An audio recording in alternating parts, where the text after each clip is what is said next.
Мына жаз келип, айлана чөйрө жашылданып, табиятыбыз аябай бир кооз абалга келип отурат.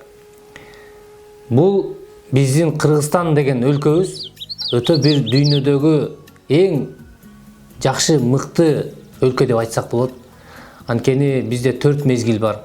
Мына азыр жаз келип, бак-дарактар жашылданып, элдер бизде кыргыз элибизде жакшы сөз бар. Жаз жарыш, күз күрөш деп. Аябай адамдар азыр жарышып, эмгек кылышып, бак отургузуп, эгин тигишип, бардыгы айлана чөйрөнү жашылдандырып, эмгек кылып иштеп атышат. Биз табият менен жакшы мамиледе болушубуз керек. Динибиз дагы табият менен жакшы мамиледе болууга буйруйт. Кодуру не'мати ба'да завал деп коет. Нематтын, жакшылыктын кадыры ал кеткенде билинет. Биз мына ушул жашылданып, жашыл кооз жерибиздин нематын, жакшылыгын билишибиз керек, барташыбыз керек. Анткени мындай бейиштей болгон өлкө анча-мынча өлкөлөрдө жок. Мына ушул кадырлап билишибиз керек. Манас атабыздын 7 осуятына дагы айтылгандай, табият менен таттуу мамиледе болуу дейт. Биз мына ушул табият менен таттуу мамиледе болушубуз керек. Бул бизге берилген Кудай Таала тараптан бизге чоң бир жакшылык. Биз бул табиятка, ушундай кооз өлкөдө жашаганыбызга чексиз Кудайга шүгүр келтиришибиз керек.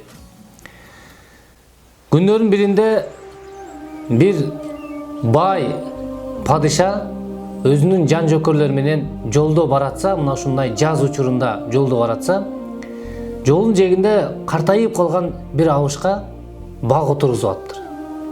Жашы 80ден өтүп калган, карып калган аксакалдын бак отургузуп атканын көргөн бул падыша ойлонот. Бул жашы картайып калган болсо, 80ден өтүп калган болсо, бул отургузган багынын мөмөсүнөн жейби, жебейби деп өзүнө өзү таң калып, аксакалга карыяга кайрылат экен. Аксакал, сиз бак отургузуп жатасыз.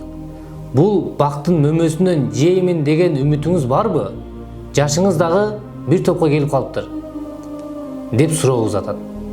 Анда абышка аябай бир мыкты, кооз, бир таасирдүү сөз айтат.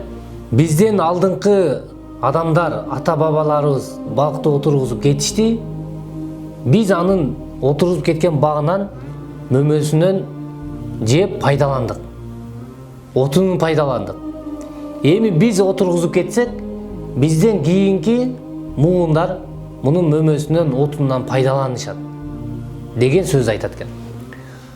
Буга таасирденген падыша абышка кайрылып, сиз абдан таасирдүү, жакшы сөз айттыңыз деп туруп, бир баштык алтын берет.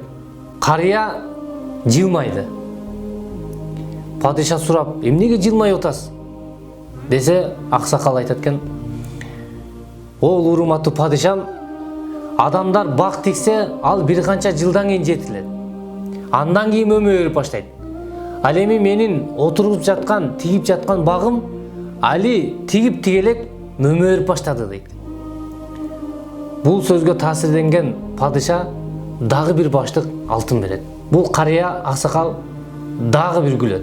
"Эмне үчүн күлүп атасыз" десе, падыша сураса, аксакал айтат: "Ол урматтуу падышам, адамдар бактарды отургузуп, ал мөмө бергенден кийин, мөмө берип баштагандан кийин бир жылда бир эле жолу мөмө берет.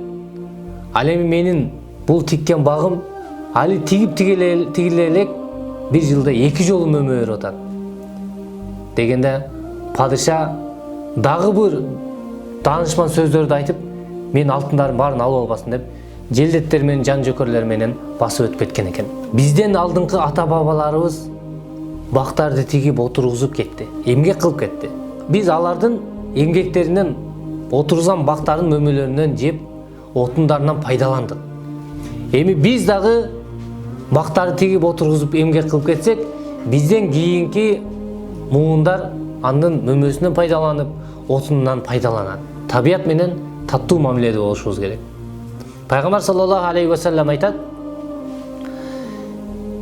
"Кайсы бир адам бир бак отургузса, бак тиксе, андан адам болобу, айбанаттар болобу, куштар болобу пайдаланып, анын мөмөсүнөн жесе, отургузган, тиккен адамга садака болот дейт.